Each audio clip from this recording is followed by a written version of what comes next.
Bienvenidos una vez más a la clase de liderazgo para la comunidad 2. Estamos pasando el segundo proceso de enseñanza, que es cómo formar líderes alrededor de nosotros. Hemos estado viendo lecciones anteriores, temas muy importantes que nos van a ayudar a motivar, a instruir, a fortalecer a aquellos líderes que nosotros estamos llamados a formar. En esta ocasión, después de haber hablado de puntos importantes, vamos a ver cuál es el arte de delegar responsabilidades. Vamos a estar en la trayectoria de formar líderes, delegando responsabilidades para que el liderazgo pueda crecer también en otros. Recordemos que el liderazgo nace a través de las circunstancias en muchas ocasiones y que Dios prepara de antemano a aquellos que ha llamado para cierto propósito, para cierta labor específica, y los hace idóneos para el cargo que van a ocupar. Eso quiere decir que van a estar a la medida y van a dar a la talla. Es muy importante, hermanos, hablar de cómo delegar responsabilidades.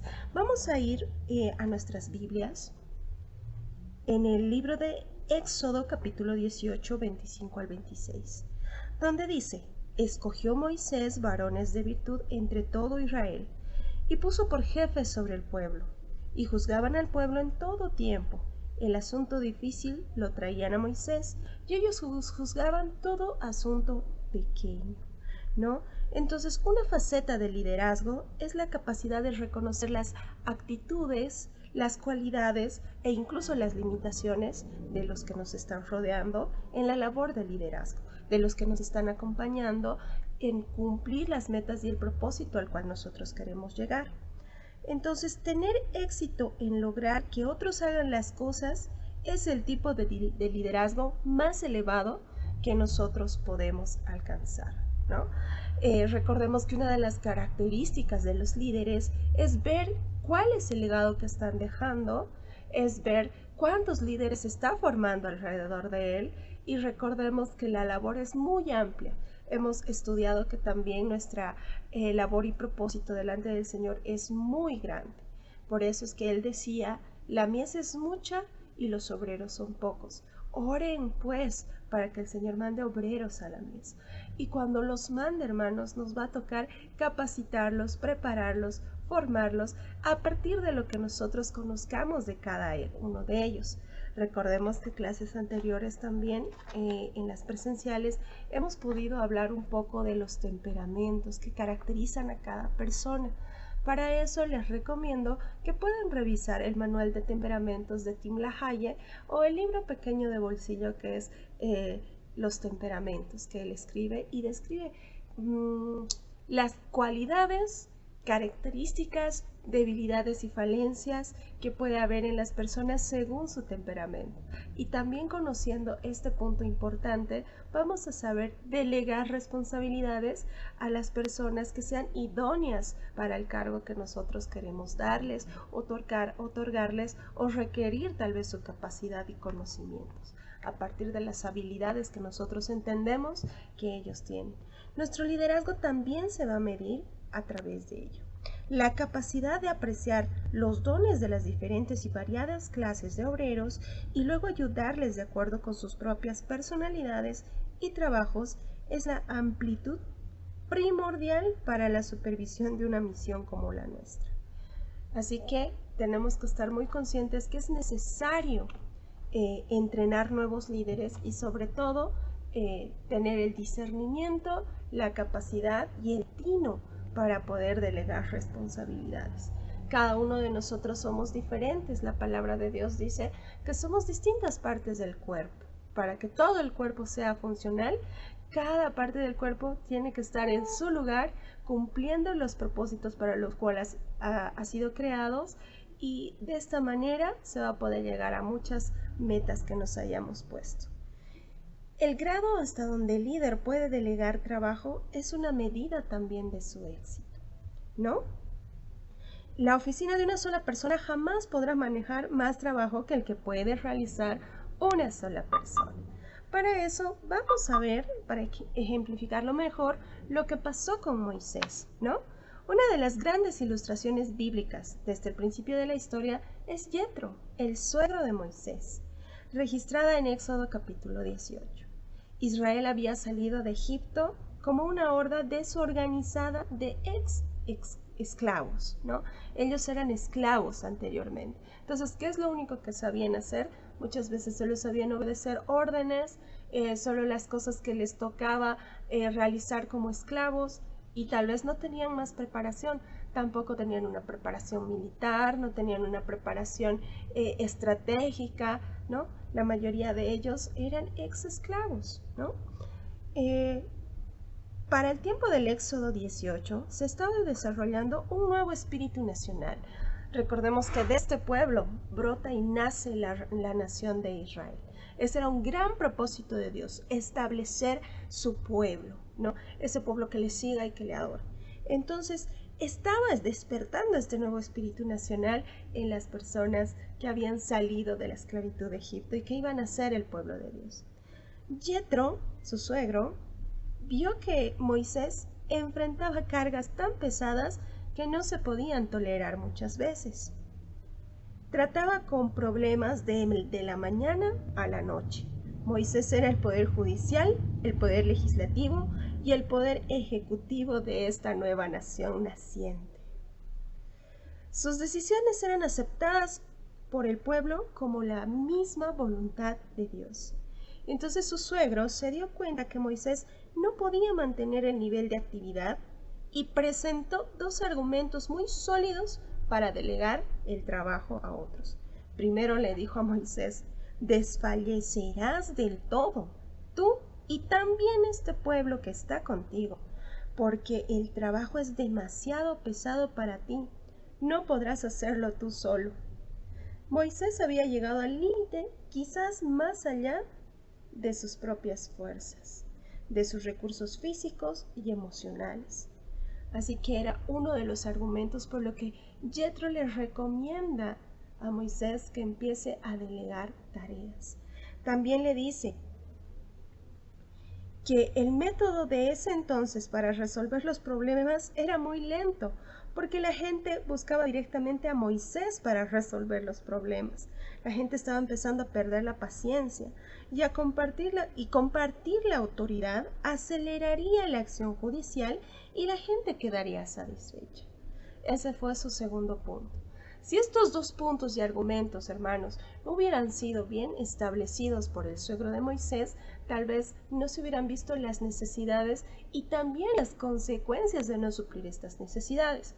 Uno, que el líder puede sucumbir, ¿no? Y juntamente con él todos los que le siguen. Y va a ser mucho más difícil llegar a la meta o a un propósito. El segundo es que sí, el proceso se estaba haciendo muy lento para ellos. Y si nosotros queremos resolver de manera rápida y eficaz muchas circunstancias y problemas, va a ser necesario que tengamos otros que nos ayuden a hacer este poder legislativo, ¿no? Este poder judicial y este poder ejecutivo dentro de nuestro liderazgo. Así que este hombre, Yetro, habló muy sabiamente, porque Moisés hubiera sucumbido bajo la tensión y habría dejado un caos detrás suyo sin ninguno adiestrado para dirigir ningún cargo de nada.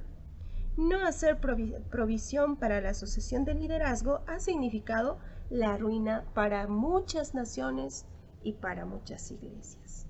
Así que a partir de entender este arte, que es delegar responsabilidades a otras personas, a los que nos están siguiendo, y formar estos futuros líderes, tenemos que ver cómo vamos a reproducir esos líderes que nos van a acompañar. Entendemos la labor y la tarea de delegar responsabilidades conforme a las capacidades, ¿no? Recordemos que Moisés levantó 70 sabios ancianos en su tiempo. En cuanto a la tarea de cómo reproducir más líderes, nos vamos a guiar con el libro de 2 de Timoteo capítulo 2, versículo 2, que nos dice: lo que has oído de mí ante muchos testigos, esto encarga a hombres fieles que sean idóneos para enseñar también a otros. Entonces, una de nuestras labores al formar nuevos líderes va a ser enseñarles y dejarles el legado, que todo lo que ellos hayan aprendido tienen que replicarlo también en otros futuros líderes. Con estas palabras, el apóstol Pablo hace hincapié en la responsabilidad de un líder de adiestrar a otros para el liderazgo. La gente joven debe sentir el peso de las cargas onerosas, la oportunidad para mostrar iniciativa y el poder de la decisión final. El líder joven debe recibir crédito generoso por sus logros. Ante todo, hay que tenerle confianza. Las equivocaciones constituyen el precio inevitable de adiestrar a otros líderes. Es un riesgo que se va a correr, hermanos, en el momento de reproducir líderes, que pueda haber fracaso. Pero también, como hemos estudiado anteriormente, el fracaso nunca va a ser el fin de un propósito. Siempre se puede sacar una buena lección, se puede ganar experiencia y podemos seguir adelante con el propósito, la visión y la misión. Hay que tomar en cuenta algo muy importante en el momento de formar nuevos líderes, y es el principio, como veíamos el día de ayer, de la debilidad. La filosofía de la debilidad va a tener mucho que ver con levantar verdaderos siervos, líderes que se inclinen al liderazgo espiritual. Dice: si nos ponemos a crear una raza de líderes, lo que tendremos éxito en hacer probablemente sea reproducir una raza de intelectuales intranquilos, ambiciosos y descontentos. Decirle a un hombre que está llamado a ser líder es la mejor forma de asegurar su ruina espiritual, puesto que en el mundo cristiano la ambición es más mortal que cualquier otro pecado, y si se sucumbe a ella, hace que un hombre se vuelva infructuoso en el ministerio. La calidad más importante de los cristianos autóctonos, que son llamados a llevar la responsabilidad en las iglesias jóvenes, es la espiritual más bien que la intelectual. Entonces, es un punto muy interesante, hermanos. Cuando vayamos a reproducir líderes, es importante que les demos la confianza, que les demos el reconocimiento, pero siempre tengamos en claro de enseñarles que ante todo son siervos, porque se puede confundir el liderazgo natural con el liderazgo espiritual, y esto puede llevar a la ruina a cualquier líder que se esté levantando, sobre todo sobre un liderazgo natural que va a ser en sus propias fuerzas y muy lejos de la voluntad de Dios. Entonces, guardemos el corazón de aquellos que vamos a formar y vamos a reproducir, ¿no? Son principios que hay que enseñarles en la hora de formar más líderes. Recordemos que la instrucción que Pablo le dio a Timoteo fue totalmente instructiva. Timoteo vio de cerca las responsabilidades que Pablo tenía que cumplir, las consecuencias que Pablo tuvo que enfrentar, los sufrimientos que él tuvo que padecer. El viajar con Pablo puso a Timoteo en contacto con hombres de estatura cuyas personalidades encendieron en él una gran ambición, ¿no? Entonces, tenemos que tomar en cuenta todo lo que hemos aprendido estos días al momento de formar y reproducir líderes, y sobre todo en el arte de delegar responsabilidades, ¿no? Sobre todo cuidando mucho el corazón de las nuevas generaciones. Enseñemos principios bíblicos, reconozcamos los talentos, los dones y las capacidades que otras personas tienen para poder delegar responsabilidades y poder hacer que el liderazgo cada vez se potencie más. Y bajo estos principios, nuestros futuros líderes puedan replicar todo eso en otros líderes. Que Dios les bendiga y les espero en clase.